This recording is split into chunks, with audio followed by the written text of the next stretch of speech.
Durbin for his compelling remarks and his deep and abiding concern for many years concerning the so-called Dreamers. I'd like to thank all of my other five colleagues for their involvement, and I'd also like to thank Senator Corker and Senator Hoeven for their effort on this bill. I'd like to thank my colleague, Senator Flake, for his outstanding work. And I'd like to also mention Senator Lindsey Graham, who gave his own unique perspective, as well as my friend from Colorado, Senator Bennett, and also Senator Schumer, who has played such an important and valuable leadership role.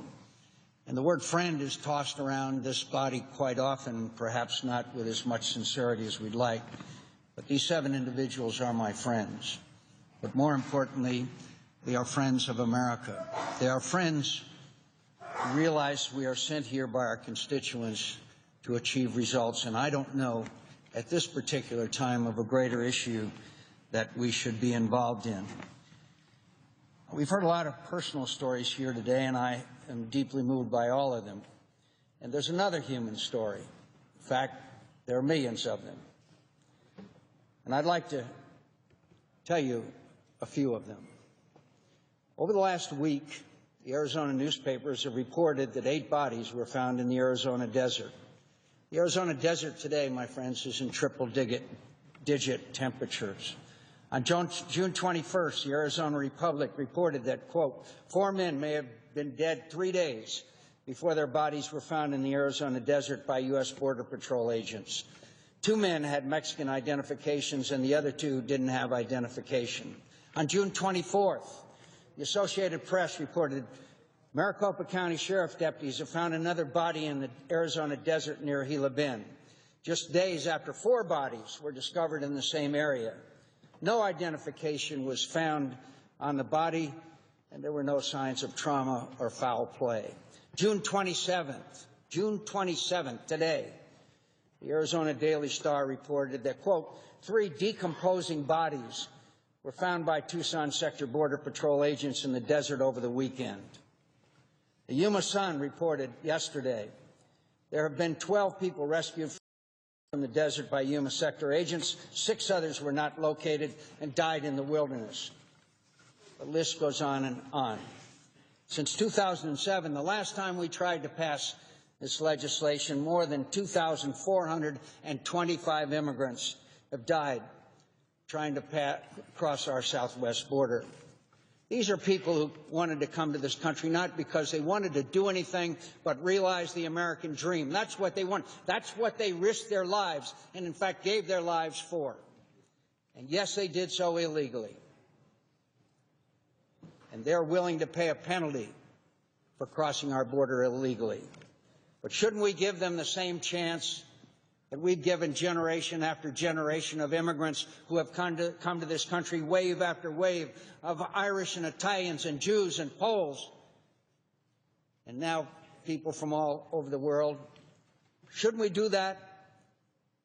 Isn't it in us to bring 11 million people out of the shadows that are now being exploited and have none of the protections of citizenship? Well, how do we address some of these? This legislation does secure the border, and I can tell you from 30 years of being on the border, this bill secures the border, and anyone who says it doesn't does not understand our security needs, because I have been there and I have seen the technology that was developed in Iraq and Afghanistan, which will give us surveillance. Yes, there's a bill with 20,000 new additional Border Patrol agents, but the fact is that the technology that's there now will give us the ability for 100% situational awareness and ability to intercept. I guarantee it to my friends because I saw it work.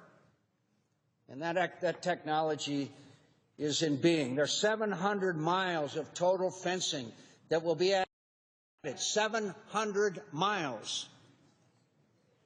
And my friends, we will also have additional Border Patrol, as we know. What is the key to this bill? The key to this bill is not only because the fencing on the border and the Border Patrol. but it's the 40% of the people who are here illegally who came here and overstayed their visas. They didn't cross the southwest border. So what do we do about that? We dry up the magnet, and that's the E-Verify program, which makes sure that every person who wants to come to this country illegally will know that that person cannot get a job here. And we will have, within 5 years, an E-Verify system that I am confident, and more importantly, so are the people who are really knowledgeable, that that will be a foolproof system with 95% effectiveness.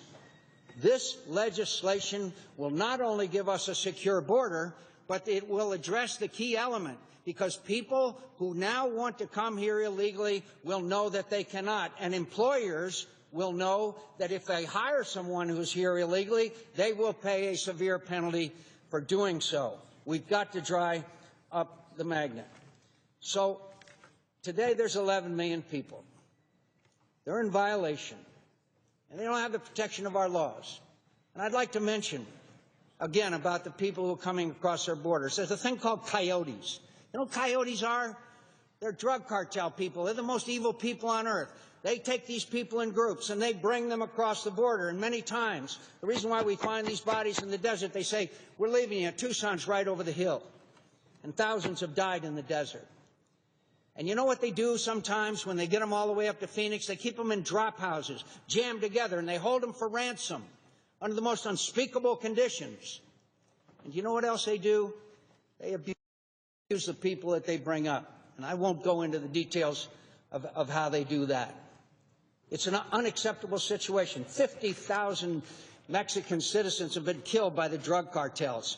Last year, hundreds of migrants were missing or killed in Mexico. More than 20,000 were kidnapped, and many are regularly beaten. The Mexican government doesn't know exactly how to handle this situation, and it's all complicated by drugs, which we are creating the demand for.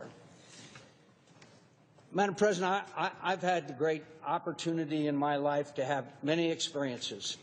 And the one I'll never forget was July 4th of 2007. Senator Lindsey Graham, Senator Joe Lieberman, my beloved friend, and I were in Baghdad for 4th of July.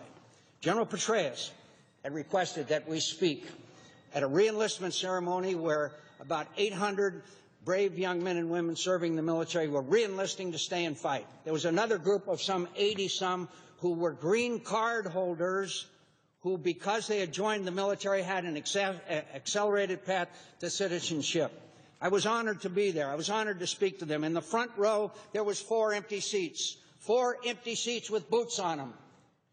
Men and women, men who were green card holders who had lost their lives in combat in the previous 48 hours. Men who had been willing to risk their lives and serve our country in order to be citizens of this country. I've never been so deeply moved.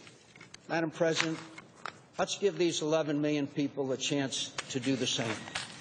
I yield.